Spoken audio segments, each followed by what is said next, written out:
Apa yang dilakukan oleh Abraham? Memberi dengan iman. Memberi dengan iman. Semua mengatakan memberi dengan iman. Mempersembahkan dengan iman. Mempersembahkan dengan iman hanya terjadi kalau Anda memberi sebagai korban. Memberi sebagai korban merupakan wujud bahwa Anda sedang memberi dengan iman. Saya mau menjelaskan ini saudara, karena ada orang yang memberi tapi itu membuang. Dengan iman tidak seperti memberi untuk membuang. Dengar baik-baik saudara. Yang melibatkan iman adalah ketika pemberian Anda diberikan sebagai korban. Saya kagum dengan Abraham. Karena ternyata keberanian Abraham dalam memberi tidak datang tiba-tiba dia punya keberanian untuk memberi. Orang hanya berani berkorban kalau dia sudah mulai berkorban dalam hal-hal yang kecil. Orang berani berkorban sesuatu yang besar, anaknya sendiri yang merupakan anak perjanjian yang dinantikan puluhan tahun harus dikorbankan di hadapan Tuhan yang sebentar lagi akan ada hari raya korban. Sebelum dia berani memberikan anaknya, dia harus berani memberikan masa depannya. Pada waktu Allah mengatakan, tinggalkanlah kampung halamanmu, pergi ke tempat yang akan kutunjukkan kepadamu. Saudara, Abraham tidak terlalu sulit memberikan anaknya karena dia sudah memberikan hidupnya kepada Tuhan. Orang yang sudah tahu bagaimana memberi, dia tidak akan kesulitan untuk berkorban. Abraham sudah 100% belajar. Waktu Allah mengatakan tinggalkan kampung halamanmu. Ketika orang sudah memberikan masa lalunya kepada Tuhan, dia tidak akan pernah rugi dan tidak akan pernah hitung-hitung memberikan masa depannya kepada Tuhan. Anda yang sudah berani memberikan masa lalumu kepada Tuhan, saudara tidak akan kesulitan memberikan masa depanmu kepada Tuhan. Berikanlah cita-citamu kepada Tuhan, maka Anda tidak akan kesulitan memberikan rencanamu kepada Tuhan dan membiarkan rencana Allah terjadi dalam hidup saudara. Abraham yang pertama kali ditulis di dalam Alkitab, dia memberikan persepuluhannya untuk Melkisedek. Jadi orang-orang yang sudah tahu prinsip memberi dan dia menyadari bahwa dia diberkati oleh karena Allah. Untuk apa kita diberkati? Tidak akan kesulitan berbagi rezeki. Orang yang tahu untuk apa dia diberkati tidak akan kesulitan berbagi.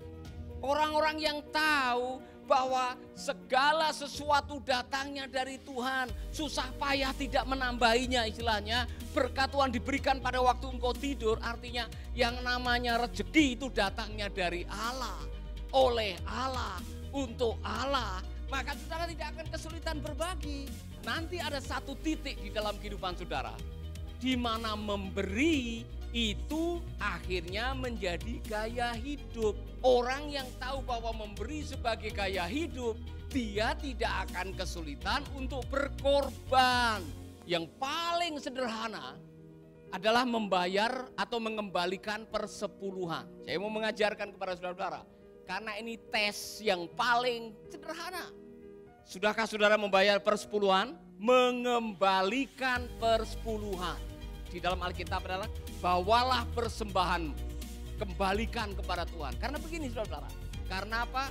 Tuhan menyukai ketaatan. Ketaatan saudara jauh lebih berfungsi daripada korban saudara. Apa yang Tuhan kerjakan ketika Anda memberikan persepuluhan? Anda sedang mengingat bahwa rezeki yang Anda terima itu datang dari Tuhan. Anggap aja saya punya 10 emas yang besarnya seperti ini. 10 batang emas yang besarnya seperti ini. Hitung ya. 1, ya, 2, 3, 4 sampai 10. Terus saya bilang, Abi, saya percayakan 10 ini kepada kamu. Tolong kembalikan 2 kepada saya. 10 ini milik saya semua. Saya hanya percayakan kepada kamu. Kembalikan 2 kepada saya. Mau? Waktu kau kembalikan 2, kamu masih bisa memakai berapa? Atau kau kembalikan 1 kepada saya, kamu masih bisa punya berapa? 9. Dia hanya mengembalikan 1/10-nya, 1. Dan dia masih saya percayakan 9. Masa mengembalikan 1/10-nya saudara tidak berani? 9-nya masih ada di tangan saudara. Yang Tuhan mau adalah ketaatan. Waktu kamu mengembalikan 1/10 kepada saya, yang juga punya 9 di tangan kamu, apa yang ada di benak kamu? Dan ingat baik, yang 9 itu juga dari siapa? Dari Tuhan. Yang 9 itu dari Tuhan. Dan itu dipercayakan kepada saudara-saudara. Tuhan hanya minta ketaatan. Waktu kamu mengembalikan yang 1, kamu mengingat bahwa semua yang ada di tanganmu itu dari Tuhan. Ketika Anda belajar mengembalikan apa yang menjadi milik Tuhan, saudara tidak akan kesulitan ketika Tuhan menuntut lebih daripada itu. Karena Ishak pun adalah pemberian dari Tuhan. Walaupun kepadanya telah dikatakan keturunan yang berasal dari Ishaklah yang akan disebut keturunanmu. Karena ia berpikir, waspadai pikiranmu. Karena pikiranmu menentukan imanmu. Semua yang namanya iman datangnya dari pikiran. Pikiran apa? Pikiran akan kebenaran firman. Maka kalau mendengarkan firman, renungkanlah dengan pikiran, masukkanlah dalam hati sehingga engkau akan diberkati. Karena ia berpikir bahwa Allah berkuasa membangkitkan orang-orang mati.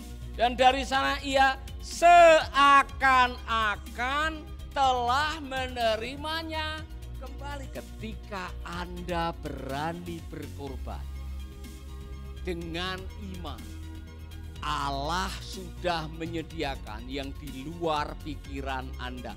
Belajarlah memberi sebagai korban.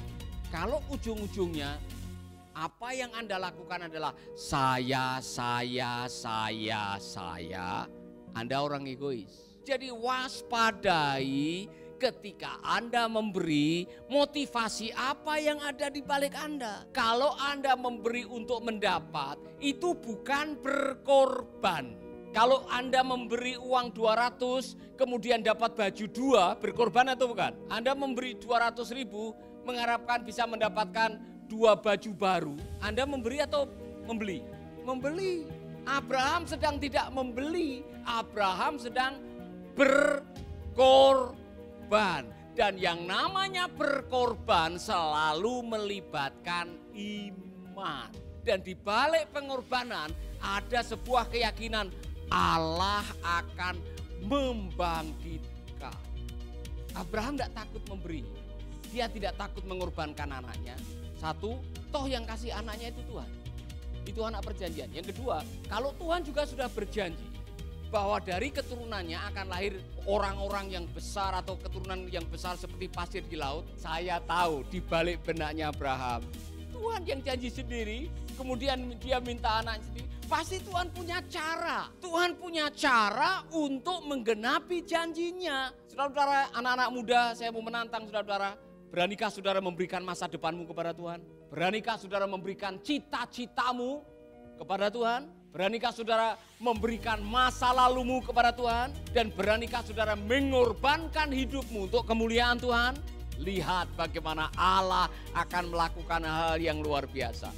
Ketika saudara berani berkorban buat Tuhan, Tuhan melihat ketaatan saudara, ketaatanmu yang membuat Allah melakukan hal yang di luar dugaan. Haleluya.